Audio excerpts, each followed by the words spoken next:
Rangers की इनके तैनाती कहने से नहीं होती। रेंजर्स की तैनाती देखें, एक कहता है इंडियन, कितना बड़ा, देखें कहते हैं इंडियन पैसा आ रहा है, ये फौज इंडियन पैसा आ रहा है। दूसरी बात तो है कि दोनों वज़रा या तो इमरान खान साहब की लुटिया डुबोना चाहते हैं पाकिस्तान के अंदर, मैं जा किसी मिशन पे हैं। अब जब ये कहा गया कि टीएलपी को इंडियन सपोर्ट हासिल है, अचानक से कैसे हो गया? अभी तक तो हमने देखा कि ये बड़ा मजबूत असासा थे, एसेट्स थे हमारे, और फिर अचानक से दुश्मन भी बन गए, और फिर ये भी पता चल गया हुकूमत को कि इनके पीछे तो दरअसल भारत की फंडिंग है। तो जब इंडिया इतना ही मजबूत है पाकिस्तान में कि वो अपने फैसले, अपने इरादे रातों रात पूरे कर सकता है, तो फिर तो पाकिस्तान को यही मशवरा दिया जा सकता है कि आप पूरी की पूरी जो हुकूमत है वो इंडिया के ही हवाले कर दें। मैं करता हूँ, पहले तो पंजाब को मुबारकबाद हो कि रेंजर्स अब लाहौर में भी आ गए। हाँ जी, बिल्कुल जी, ठीक है ना जी, ये काम पहले कराची था।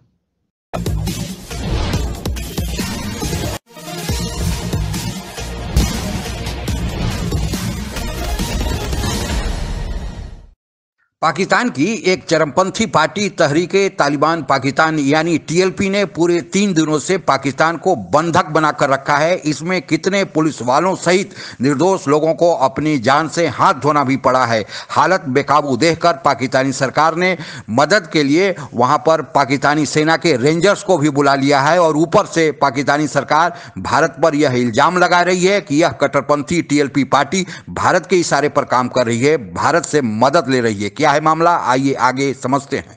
रेंजर्स की इनके तैनाती कहने से नहीं होती। रेंजर्स की तैनाती देखें, एक कहता है इंडियन, कितना बड़ा, देखें कहते हैं इंडियन पैसा आ रहा है, ये फौज।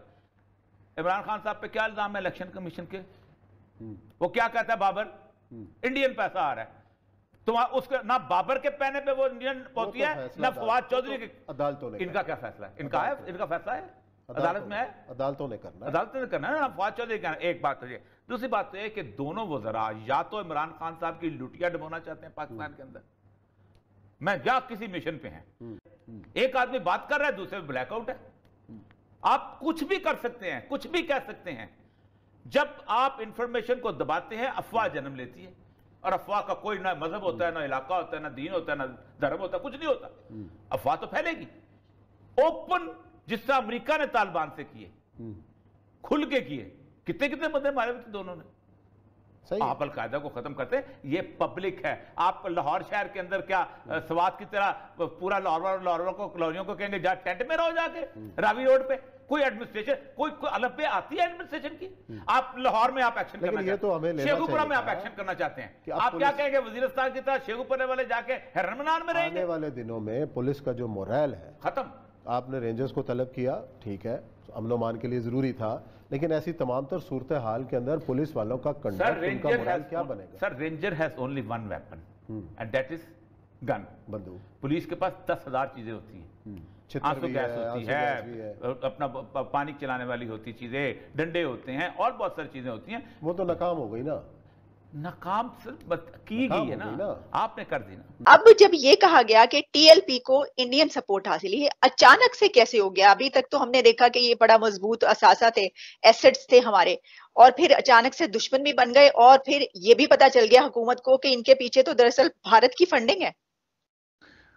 देखिए, बात यह है कि पाकिस्तान में जो चीज़ भी हुकूमत हो या एस्टैब्लिशमेंट हो उसके काबू में ना आए, उसके पीछे इंडिया का हाथ होता है। जो शख्स भी उनकी बात ना सुने वो इंडिया का एजेंट होता है। तो जब इंडिया इतना ही मजबूत है पाकिस्तान में कि वो अपने फैसले, अपने इरादे रातों रात पूरे कर सकता है, तो फिर तो पाकिस्तान को यही मशवरा दिया जा सकता है कि आप पूरी की पूरी जो हुकूमत है वो इंडिया के ही हवाले कर दें।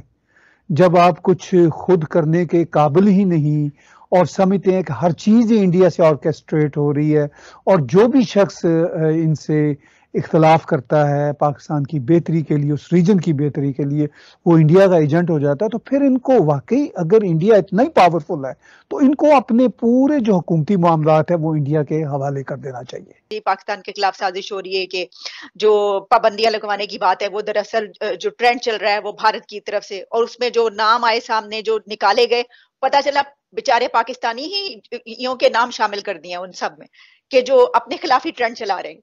तो मेरा सिर्फ आपसे मैं ये पूछना चाहूंगी कि ये जो इससे पहले कि मैं शेख रशीद की बात की तरफ आऊं कि कितनी पूरी दुनिया हमारे असासों पे क्यों उनकी नजरें हैं, ये जो बात कही है कुछ अर्सा पहले आपको याद होगा कि इन्हीं लोगों को तो पैसे दे दे के वापस भेजा गया था। तो क्या उस वक्त ये नहीं थे इंडिया के पेरोल पे? उस वक्त हमारे पेरोल पे थे ये। जी, वो मतलब देखिए, जब पैसे दिए गए थे टीएलपी वालों को तो जाहिर है वो पाकिस्तान की हुकूमत ने दिए थे। तो हो सकता है, अब हमें पता नहीं कि वो पैसे इंडिया ने भेजे हों आईएसआई को या पाकिस्तान की फौज को कि चलिए आप बांट दीजिए, इस बार पहले हम बांटते हैं तो इस बार आप बांट दीजिए। भारत एक न्यूक्लियर पावर है। अब पाकिस्तान के जो जौहरी असासे हैं वो पाकिस्तान को ना तो बिजली फराहम कर सके, ना पाकिस्तान को सिक्योर कर सके, यानी पाकिस्तान के जौहरी असासे पाकिस्तान को टीएलपी से नहीं बचा सके। चलिए छोड़ दीजिए बाकी बातें, तो अब टीएलपी तो अंदर से जन्म लेने वाली एक कुव्वत है ना। चलिए इनके बकौल अब 2 दिन से वो भारत के पेरोल पे आ गए, ठीक है।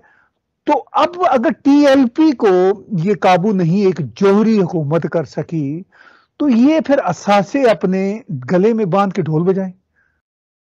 मतलब इससे ज्यादा मजाक खेज बात क्या है कि एक थिएटर बनाया हुआ उन्होंने पाकिस्तान के पॉलिटिकल स्टेज को, कि जहां पे कोई आज की बात नहीं, कोई मतलब 60-70 साल से हम सुबह शाम तमाशे देखते हैं। और इमरान खान की सूरत में कुछ लोगों की उम्मीद थी, मुझे तो इनसे कभी भी कोई उम्मीद नहीं रही, बल्कि मुझे तो यह था कि ये आ जाएं और इनके बारे में जिनको उम्मीदें हैं वो भी खत्म हो। मैं तो ये दुआ करता था। अब जो चीन के सारे मंसूबे बंद पड़े हुए हैं पाकिस्तान में, वो वही है कि इंटरेस्ट नहीं मिल रहा। तो चीन तो सऊदी अरब भी नहीं है, तो चीन ने पता नहीं उस वक्त किस मोमेंट में आके, किस घड़ी में आके इनको $1 बिलियन दे दिया। अब तो अगर सऊदी अरब ने पैसा वापस मांग लिया तो ये तो देने के काबिल भी नहीं होंगे इमरान खान साहब की सरकार। तो इस सारी सूरत हाल में बरकें और डींगें इनकी आप सुन लें, अफसोस होता है कि ये मुल्क को किस मुकाम पर ले गए हैं। आप देखिए, अब रेंजर्स जो हैं वो बुला लिए गए, तो आपको लगता है कि ये एक बहाना भी है? मतलब ये कि टीएलपी को रोकने की उसमें चलें, एक और काम जो है वो भी हो गया।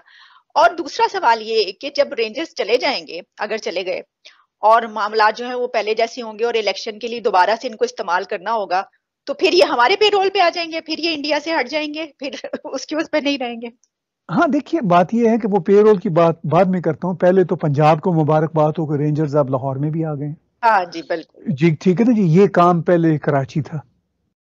अब जरा इसको थोड़ा सा सीरियस लेवल पे सोचिए और देखिए कि आफ्टर ऑल रेंजर्स किसने बुलवाए? क्या वाकई ही इस इंटीरियर मिनिस्टर ने, शेख रशीद ने या इस सरकार ने बुलवाए हैं रेंजर्स, या रेंजर्स किसी और ने भेजे हैं? उन्होंने इन पर थोपे हैं रेंजर्स कि भाई अब जरा रेंजर्स का मजा आप भी चखो। पहले तो कराची वाले चखते थे। कि जो टीएलपी है उसकी तो आइडियोलॉजी जो है वो तो सबको पता है। अपनी आइडियोलॉजी की बिना पर ही तो वो सर तन से जुदा का जो नारा लगाती है। तो जब आप इन्होंने ये नहीं सोचा कि जब ये कहते हैं कि इसकी सपोर्ट में पीछे भारत है, तो इसका मतलब ये होगा कि फिर ये वाली जो आइडियोलॉजी उनकी सरतन से जुदा है, तो भारत ये चाहता है उसकी आइडियोलॉजी भी यही, और यही आइडियोलॉजी पाकिस्तान में लाना चाहता है। देखिए, ये नहीं सोचा इन्होंने। भारत पाकिस्तान के साथ एक राइवलरी रखने वाला मुल्क, और पाकिस्तान का भी यही मामला है भारत के साथ, ठीक है।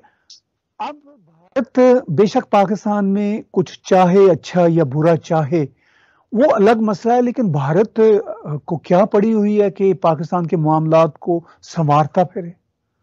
अगर पाकिस्तान के मामलात खुद ही बिगड़ रहे हैं तो बिगड़ते रहें।